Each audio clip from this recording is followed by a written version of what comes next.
Brighton Valley is a quiet town, its streets lined with trees that turn a fiery red during autumn.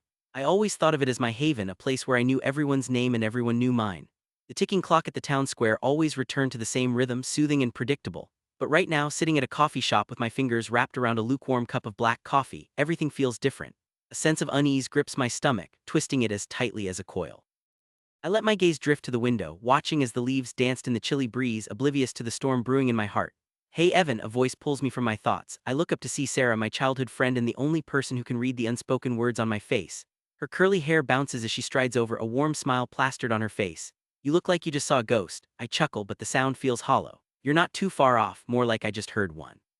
While morbid much, she slides into the seat across from me. "Seriously though, what's with the long face? You've been like this for days." I take a deep breath, feeling the steam of the coffee waft toward my face. "It's just you remember Danny, right?" Her expression shifts, the humor fading. "Yeah, how could I forget, the kid who made our lives miserable in middle school?" "Exactly, well, he just moved back to town." Sarah arches an eyebrow. "Are you kidding me?" I shake my head.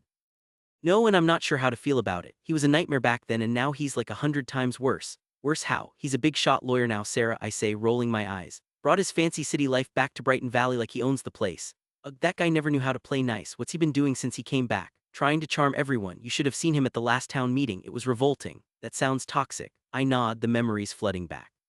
"He made a scene, acting like he was the savior of the town, talking about development projects and how he would bring Brighton Valley into the modern age. Did people actually buy any of that?" "Some of them do. I can't believe it either, and he's already making enemies." I overheard him at the diner belittling Mrs. Thompson for keeping her property to herself. "She's lived there for more than 50 years. People will never change, I guess," she says sadly. I stare into my coffee, swirling the cold liquid with my finger. "You know why he's back, don't you? He's not just here for town meetings or a nostalgia trip." Sarah's eyes narrow. "What are you saying?" "He's here to finish what he started. He caused so much pain in our lives back in the day. I'm starting to think he might be the same horrible person. He had a knack for ruining everything." She leans in closer, her voice dropping to a whisper. "Have you thought about confronting him?" The suggestion hangs in the air like a weight. Confronting Danny is a thought that dances on the edge of my mind, tempting and terrifying at the same time. I am not afraid of him, I don't want to give him that power. "So what's your plan then?" she asks, concern etched on her face. "I don't know, maybe I just need to keep my distance. I won't let him pull me back into that darkness. It's just hard to ignore that he's here, breathing the same air as me." Sarah leans back, looking thoughtful. "You need to find a way to let go of that anger. It's consuming you." "I know," I mumble. "But it feels like I have unfinished business. It's like a phantom limb that doesn't fade away." "Give it time, Evan. You know he has no power over you now, right?" I take another sip of the coffee, grimacing at how cold it has become. "He shouldn't, but every time I hear someone mention him, it just brings up all those terrible memories." "And what are you going to do about it?" Sarah presses. "Not sure yet," I admit, feeling frustration build within me. "But what kind of person comes back to town flaunting their success like that? After all the damage they caused, he just doesn't care." Sarah watches me for a moment, her expression softening. "You can't let him win, Evan. You've built a life for yourself here. Focus on that, on the good stuff." "You make it sound easy," I whisper. "But it can be." She reaches out, squeezing my hand. "You're stronger than this. Choose to rise above." Her words sink in, but the resentment still lingers. Just then the bell on the coffee shop door jingles, pulling my attention. I turn my head and my heart sinks as I see Danny walk in. He is every bit as polished as I imagined, wearing an expensive suit that probably cost more than my rent for the month. He surveys the room like he's the king surveying his kingdom, eyes bright with self-satisfaction and a display of arrogance that is palpable even from across the room. "Speak of the devil," I mutter through clenched teeth. "Do you think he saw you?" Sarah asks, alarmed. "I don't care if he does," I retort, an edge creeping into my voice. Danny strides toward the counter, chuckling lightly with the barista, a slim blonde woman who probably doesn't know the hell he put us through in our youth. He leans casually against the counter, an aura of confidence radiating from him.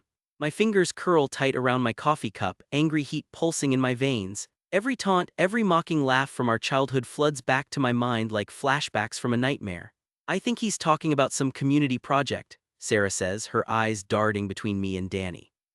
"Why does he have to be so charming?" "Charm is just a mask for someone deeply flawed," I reply bitterly, the reverberation of my words ringing true in my mind. I remember how slick and suave he was as he made life miserable for all the kids he deemed lesser. "Just ignore him," Sarah advises, but it is easier said than done. "People like him never just disappear or fade away," I say, watching him from the corner of my eye. "They want to keep their names in the spotlight, and Brighton Valley gives him that chance. They are like weeds, always popping up where you least expect them," Sarah adds with a slight shudder. "If he thinks he can come back here and act like he's some kind of hero, he's about to get a rude awakening," I declare, a flame kindling deep within my chest. "I'm done letting him drag me down." "Evan," Sarah warns, concern rippling across her features, "you have to be careful. Don't let him pull you into anger again." "I know, but sometimes you have to stand up and take action. You can't just let the past dictate your future." But what does that mean? Sarah presses, her gaze tracking mine as Danny's laughter fills the air. I stand abruptly, the sound of my chair scraping against the floor drawing attention from a few nearby patrons. I can feel my heart racing, tension coiling tight in the pit of my stomach. I'm going to speak to him, I announce, surprising even myself. Wait, Evan, Sarah calls after me, but I'm already marching forward, my resolve hardened as I approach Danny. He turns, his amused expression shifting to playful surprise. Well, if it isn't little Evan Steele. I almost didn't recognize you in that getup. Guess you've been spending too much time in the city, Danny. Your charm must be back in style. The words come out sharper than I intended, but I do not retreat. Oh, we can't all just blend in like the background, can we? His smirk stretches, a glint of arrogance in his eyes. What are you doing back here? I ask, allowing the weight of the words to hang between us. He raises an eyebrow, feigning innocence. Just visiting old friends, you know how it is. Friends, I scoff. You mean the people you used to bully? Ah, come on, that was child's play, he brushes off with an exaggerated wave of his hand. We were kids being kids, you know I've grown since then, I'm here to make things better. Better, for who exactly? For everyone, this town could use a little, what do they say, a little pizzazz. You wouldn't understand. I understand perfectly, you're back to stir up trouble. A flicker of annoyance crosses his face, but he quickly shoves it aside with that infuriating grin. Not trouble, Evan, opportunity. Everyone deserves a second chance. After all, you turned out just fine, haven't you? Let me guess. You think you can charm your way back into everyone's good graces by wrapping yourself in inspiration. His laughter rings hollow, and I can see the irritation crawling beneath his skin. I savor the moment, the satisfaction of confronting the bully who once made my life hell. Sad to see you're still such a sore loser, he chides, folding his arms. I take a step closer, my voice low, steady and firm. It's not about losing, Danny. It's about you thinking you can come back and reshape this town in your image. Don't underestimate what people have been through. All right then, tell me what you plan to do about it, he challenges, eyes shining with mischief. There's a rush of adrenaline coursing through me, a spark igniting in my chest, but I know I must remain vigilant. I can't let the anger consume me again. Tell you what, I'll make it my goal to ensure the town knows exactly who you are underneath that slick exterior. This isn't some playground where you can just bully everyone again. His laughter fills the air, cold and mocking. This town is mine for the taking, Evan, and you won't stop me. I won't stop trying, that's for sure. With one last glare, I turn to walk away, hoping my heart doesn't pound out of my chest. Sarah rushes up alongside me, her face a mix of concern and relief. You were incredible, she breathes, but I can hear the underlying worry in her voice. But be careful, you stirred the pot. It's about time someone did, I reply, my confidence wavering as trepidation creeps in. Something has to change around here. As we step out into the brisk air of Brighton Valley, the sharp autumn sun glints off the leaves, their colors vibrant against the backdrop of gray skies. I feel a resolve growing within me, but it also worries me because with resolve comes the urge for revenge. A dangerous path, one that could lead me deeper into the darkness of my past. But maybe it was a path I was destined to walk. The beginning of my journey had begun and I wasn't sure where it would lead, but I knew I wouldn't back down. Not now. Not ever again. The sun dipped low in the sky, casting long shadows across the narrow streets of Brighton Valley, the golden light reflecting off the windows of quaint cafes and old brick buildings. I stood by the large oak tree in the park, a place I spent countless summers as a child, its leaves rustling softly like whispered secrets. It felt both comforting and haunting to be there, the familiar sounds of laughter and chatter mingling with the distant echo of my own bitterness. Hey Evan, you alright, man? My best friend Jake approached with his boyish charm and that trademark grin that could bright even the cloudiest days. His messy auburn hair caught the light, bouncing along as he jogged up to me. Just thinking, I replied, trying to mask the storm roiling within me. I had told myself I would be calm, that I would think clearly. Yet, ever since Melissa walked out of my life with a smile that promised bright new horizons, I felt like a small boat tossed about in a wild ocean. The betrayal still stung like the biting autumn air. About Melissa? Jake narrowed his eyes, a tinge of concern flashing across his face. I could tell he wanted to pry, to drag me from the shadows of my thoughts. It had been weeks since the split, but the wounds still felt fresh. Kind of, I admitted, glancing away at the cluster of kids playing tag nearby, their laughter contrasting painfully with the silence in my heart. But really, it's about what she did and what I'm going to do about it. Jake crossed his arms, leaning against the rough bark of the oak. You mean to say you're still on that, dude? You told me you were done thinking about revenge. You said it wasn't worth it. I took a deep breath and closed my eyes, memories flooding back like fog rolling into the valley, moments of us together, laughing and sharing dreams. The way she looked when she first told me she loved me, the feeling that they were the only words in the world that mattered. But there had been lies lurking behind that love, poisonous secrets nestled deep beneath her smile. That was before I found out what she was really up to while we were together, I said finally, my voice lower than I intended, almost swallowed by my own frustration. She used me, Jake. I was just her safety net, someone to fall back on when things got rough. I thought, the choking weight of betrayal lodged firmly in my throat. I thought we were building something real, I continued, my heart racing with each word, the tension tightening around my chest. But I was nothing but a stepping stone for her. Jake looked away for a moment as if trying to shield me from that truth, but there was no escaping it. So what's the plan then? Harass her on social media, write angry posts about your ex? I shook my head, raw passion coursing through me. No, not that. I want to make her feel what I feel. I want her to know that her choices have consequences. People like her, they think they can just walk away unscathed. My fingers curled into fists, the desire for revenge roiling within me like boiling water. Sighed, his shoulders slumping slightly. Evan, you do realize that just makes you look like the bad guy, right? Besides, do you really want to lower yourself to her level? I opened my mouth, ready to unleash a retort, but it caught in my throat. Maybe he was right, but that didn't change how deeply rooted my anger ran. Maybe she deserves it, Jake. She pulled me into a game and now she's prancing around like she won. I just want to make it so she knows I'm not going to sit back and let her win. Talk to her then, he suggested, raising an eyebrow. Confront her about it like a grown-up. I let out a short laugh filled with bitterness. And say what? How could you do this to me? I thought we were happy, that she would actually care about my feelings. My voice rose and I could feel warmth creeping into my cheeks. I can't give her the satisfaction of seeing how much she's hurt me. I can't just let it go. Jake's expression softened. You're hurt, that's okay. What you're feeling is okay. It feels like you need to channel it differently, man. Revenge sounds great in theory, but it rarely ends well. What if I called her out in front of everyone? The idea surged within me, making my heart race faster. Maybe I could show all her friends who she really is, make her the villain in her own story. Jake looked apprehensive but nodded. There could be a lot of fallout. You'd be exposing yourself to all of that too. Your friends, your family. You really want to open that Pandora's box? I stared at the ground, where the fallen leaves crunched beneath my feet, the sharp sense of wood and earth penetrating through my thoughts. What was I hoping to achieve? Was it validation I sought, or merely to ease my own pain by delivering some to her? No, I finally said, my voice catching in my throat. You're right, I don't want to drag others into this mess. Good, what you need is time, Jake suggested. Hang out with me this weekend. Let's hit that new bowling alley. You'll feel a lot better getting out and having some fun instead of wallowing in all this hate. I smiled half-heartedly. Yeah, bowling sounds great. A part of me craved distraction, the loud clattering of pins providing a backdrop to drown out the chorus of my thoughts. Still, another part of me was restless. As we walked towards the exit of the park, I felt his warm shoulder bump mine, a gentle reminder that I wasn't alone in this tangled mess. And as the sky darkened, the city lights flickered to life around us, a winding path leading us away from the pain and towards a semblance of normalcy that felt so far out of reach. But my internal storm was gathering strength, waiting for the right moment. I could feel it like a heat wave rising in the distance. Revenge was no longer a mere thought. It began as a whisper, something I ignored, but now it was a loud, shouting voice that demanded attention. I just have to be careful, I told myself, trying to reassure my trembling heart. I will control it. The hours passed with laughter at the bowling alley, the sounds of strikes and gutter balls echoing through my mind. Yet in between the cheers and the playful jabs, I felt a crack beneath that facade, a growing urgency, a sense that I was running out of time. Sunday morning came with a heavy weight on my shoulders. My phone buzzed on the table next to me, lighting up with an incoming message. Dread curled in my stomach like a snake. It was Melissa. I picked it up cautiously, as if it were a venomous snake ready to strike. Hey Evan, can we talk? I know things got complicated, but I don't want to leave things like this. Staring at her name on the screen almost flipped me off balance, making my blood boil. The words talk and complicated felt tainted now.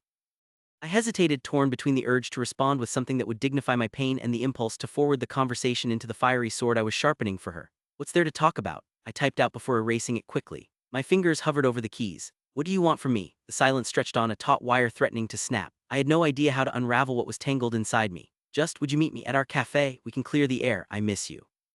Those last words hit harder than the rest of the message combined, sending a shiver through me. I miss you. Did she genuinely care, or was this just a tactic? The knot in my stomach twisted tighter, the allure of revenge battling against a lingering flicker of the love I thought I left behind. I steeled myself. Fine, I'll meet you. As I pressed send, I felt the first waves of my plan taking form. This time, I wouldn't let my emotions trip me up. I would lay the groundwork for her to see the choices she made weren't without consequence. Something was stirring inside me, a sense of fortitude firing up the very core of my being. With a deep breath, I looked out the window, watching the sun blur through the haze of my anger, knowing that soon I would face her again, this time with intention. I would not just be Evan Steele, the heartbroken fool. I would be the architect of her reckoning, the storm she could never have predicted. She had pulled me into her game, and now it was my turn to shuffle the cards. I felt a thrilling rush with each beat of my heart, a promise of what was to come, a reckoning that would leave no room for darkness to linger, but for the new day to rise unafraid. The sun dipped low in the sky, casting long shadows over Brighton Valley. I could feel the cool evening breeze brush against my face, mixing with the warmth of the lingering daylight. I stood at the edge of the park, looking out over the small pond where ducks waddled lazily, leaving ripples that danced across the surface. This was the place where I used to come to find solace, a slice of peace amidst the chaos that had erupted in my life. Little did I know that today, this peace would shatter like glass. Hey Evan, you okay? My friend Jamie's voice pulled me from my thoughts. He approached me, his face etched with concern. Jamie had been my closest ally through this dark chapter of my life since Claire, my ex-girlfriend, had shattered my trust. The tension in my chest throbbed painfully. I forced a smile that felt foreign to me. Yeah, just thinking, I replied, my voice trailing off. Thinking about what you haven't been yourself lately. Jamie leaned against a nearby tree, crossing his arms and giving me that intense look he always reserved for serious moments. His brown eyes searched mine like he was trying to read an open book. I let out a shaky breath, trying to shake off the lingering weight of betrayal. You know the usual, Claire, everything. I just can't believe she would do something like that. Man, I get it. She was supposed to be your ride or die, the way she just ghosted you after all those promises. He shook his head, frowning. It's messed up. Yeah, I agreed, my fists clenched at my sides. And the worst part is, I can't even look at her without feeling this mix of anger and I don't know, disappointment, like I could have prevented it or something. Hey, Jamie interrupted, stepping closer. You have to stop blaming yourself. Claire made her choice, you were just living your life. I stared out at the pond again, watching the ducks quack and flail against the water, their movements somehow symbolizing my own struggle, trying to stay afloat in a sea of confusion.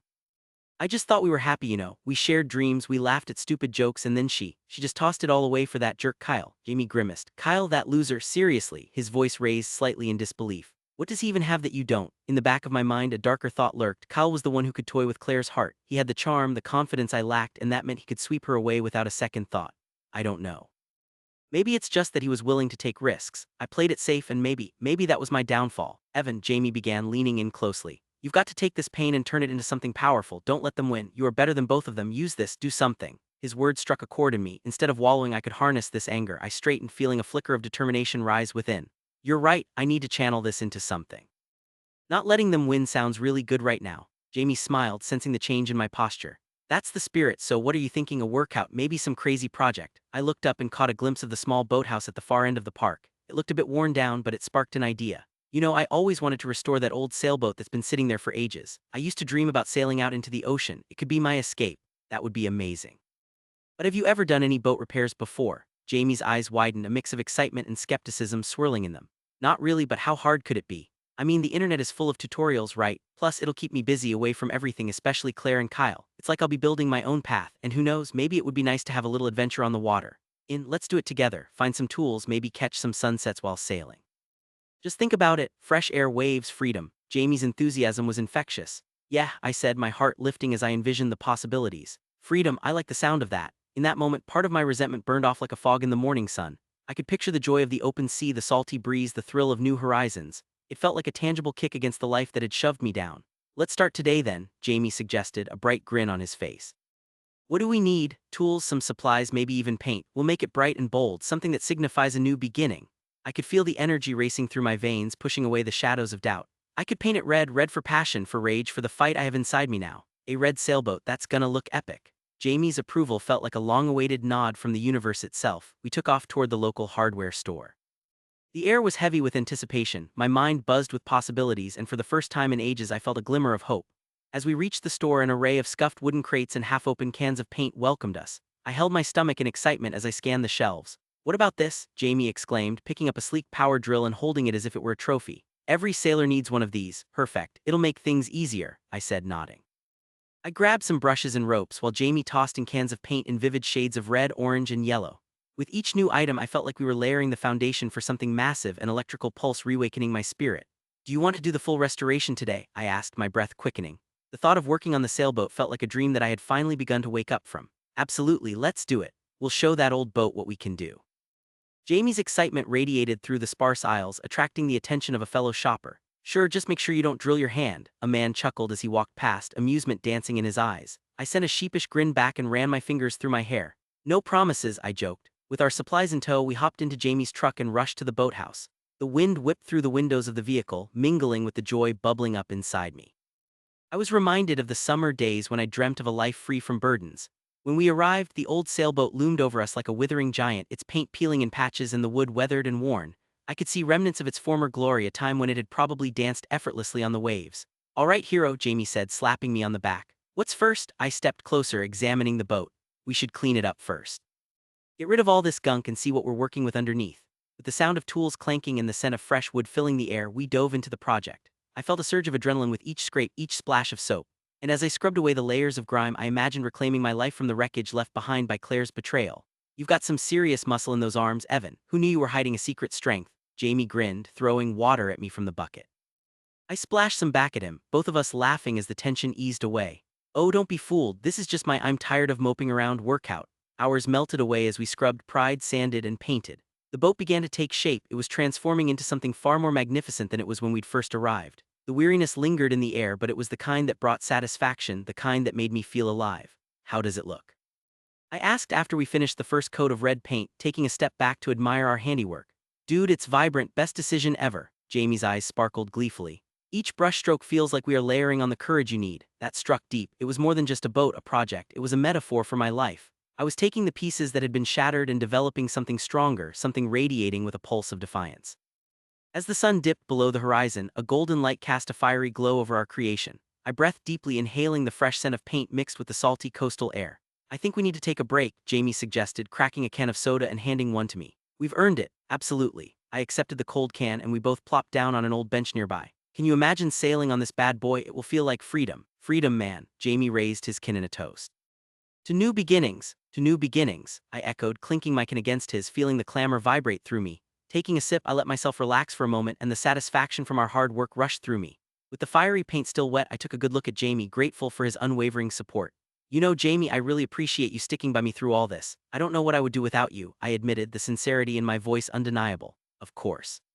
We're brothers, man, we get through this together. And who knows, this whole repair project might even impress some cute girls down the line. I chuckled at his antics, shaking my head lightly. Let's not get ahead of ourselves. Right now my focus is to create something I can be proud of, to redefine myself, not find someone new. I need to lay down a solid foundation before I dive into dating again. Good point. But once this boat is ready for the water, you might just find someone who admires a man with a passion for sailing. The laughter lingered between us, a balm for my wounded heart. I could feel resistance fading and I was beginning to let go of the past. Instead of allowing Claire's betrayal to haunt me, I was rising from the ashes in a blaze of red paint and gritty determination. The night began to settle around us, the stars shimmering above like distant fires, igniting hope within my heart. It was a bittersweet moment filled with echoes of laughter and hard work, and as I looked at the bobbing old boat, I realized I was on the brink of something new. The journey wouldn't be easy, but I felt more ready than ever to face whoever or whatever dared to cross my path. I was rewriting my story page by page, stroke by stroke, and this time I would not be the victim. I was crafting my comeback. The sun had already dipped below the horizon, casting an inky blue shade over Brighton Valley. Shadows stretched across the worn pavement, each one carrying the weight of my intentions. As I stepped into the dimly lit alley, the chill in the air struck hard against my skin, making the edges of my plan feel even sharper. I had waited long enough, and tonight was the night everything would culminate. My heart raced, not from fear but from the adrenaline pulsing through my veins as I thought about finally confronting Marcus. This was the moment I had been waiting for, the moment of reckoning. The alley smelled of mildew and spilled refuse, but I barely noticed. My mind was lost in thought, replaying every moment that had led me here. The betrayal felt like a hot iron in my chest, pressing down relentlessly. I could still hear Marcus's cruel laughter echoing in my ears, the sneer on his face when he had stood over me, reveling in my defeat. He had taken everything from me, my faith, my trust, and all my dreams. Tonight I would rise from those ashes and take back what was rightfully mine. As I turned a corner, the alley opened to a small courtyard, dimly lit but still inviting in a dangerous way. I spotted Marcus leaning against a brick wall, his arms crossed and a smug grin plastered across his face. The streetlight flickered like it was playing a part in my nervous anticipation, each heartbeat matched to the pulsing light. He looked different than I remembered, more confident, but I could still see the arrogance that had ruined my life. My stomach twisted. Standing there under the glow of that flickering light, I forced a smile that felt more like a snarl. "Ev," he called, his tone dripping with mockery. "I thought you might chicken out. Nice of you to show up. Nice of you to be so full of yourself, Marcus," I shot back, my voice steady despite the turmoil in my gut. I stepped closer, letting the shadows blend into my anticipation. My fists clenched at my sides, and I could feel the anger bubbling just below the surface. He chuckled, pushing himself off the wall, swaggering towards me like he owned the place.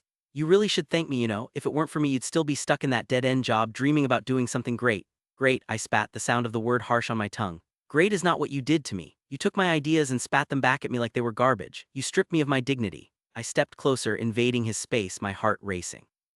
"You were never better than me, Marcus. You just had connections. You took advantage of them, and now I'm here to take everything back. Take everything back," he laughed, a low, cruel sound. "What do you think you can do? You're just a scared little mouse trying to roar like a lion. You have no idea what you're up against." "That's where you're wrong," I said, unconsciously taking a step back but quickly regaining my ground. "You have no idea what I've been through, how much I've changed.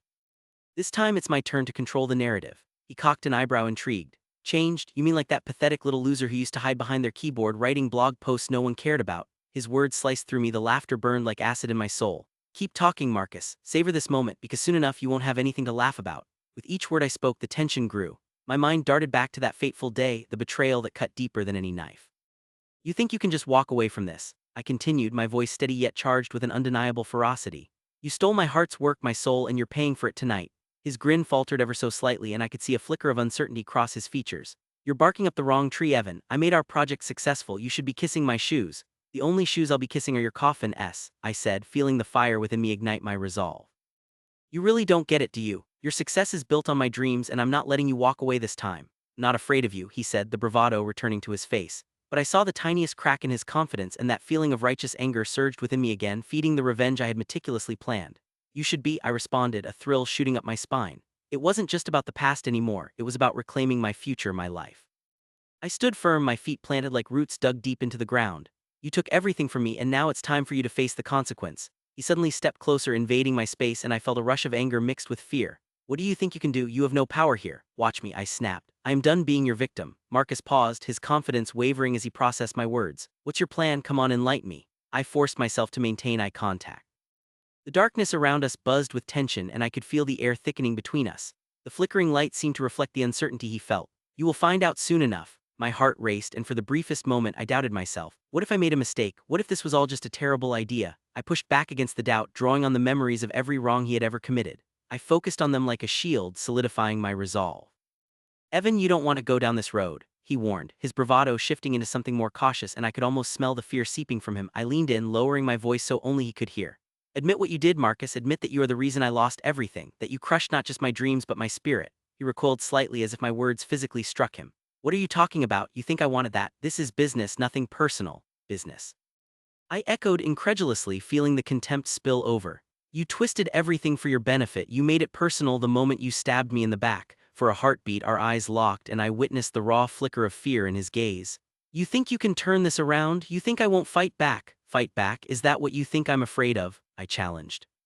All those years you thought you could intimidate me with your connections, your money, your pathetic power plays, but you're standing there now like a coward, scared that your own shadow is going to catch up to you. He bristled, the anger flashing in his eyes. Careful, Evan, don't push me. What's the matter, Marcus? Feeling a little cornered? I taunted, feeling a rush of exhilaration.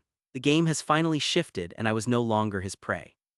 You used to enjoy making people squirm, remember? Enough, he growled, stepping back, looking momentarily rattled. You don't know who you're dealing with. I will ruin you. Ruin me? I let out a harsh laugh, the sound echoing off the alley walls. You've already done that, but I will not go quietly into the night. I will not become a mere footnote in your monstrous story. The anger on his face morphed into something more dangerous, perhaps even sinister. This isn't over, Evan.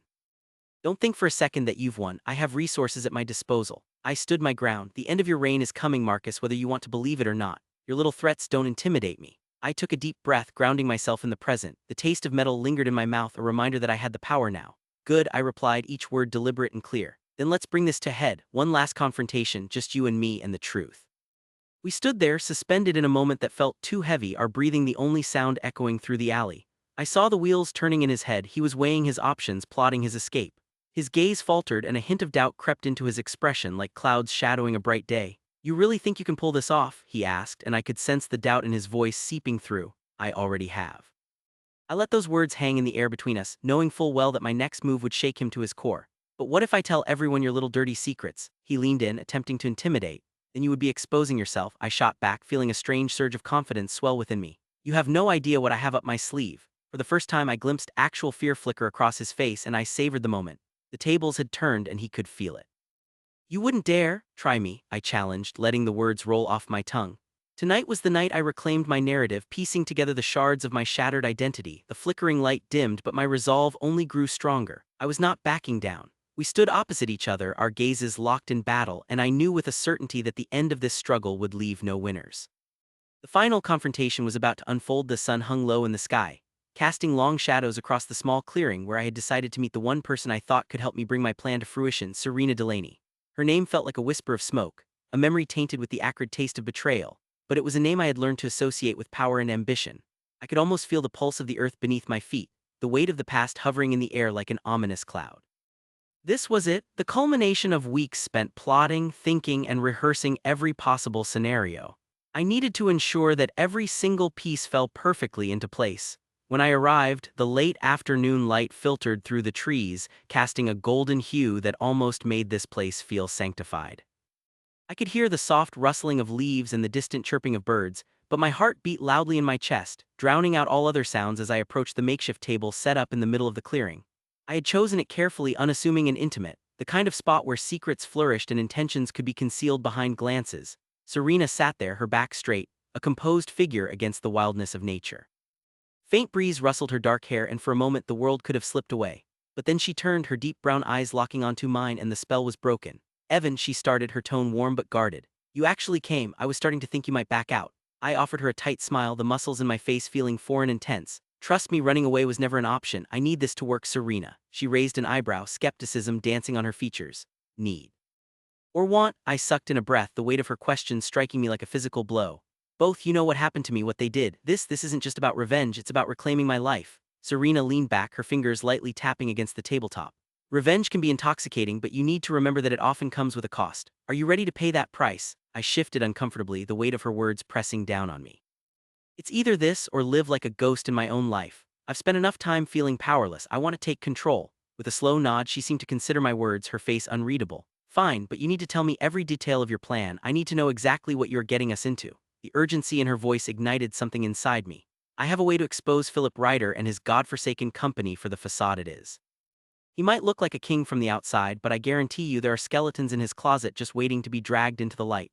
We will exploit his greed, his twisted sense of superiority." Serena's interest peaked, her brows knitting together. "Go on, I'm listening." "Ryder is planning a charity gala in 2 weeks. It is meant to showcase his generosity, but everyone knows he is in it for the publicity. I have contacts within the charity itself.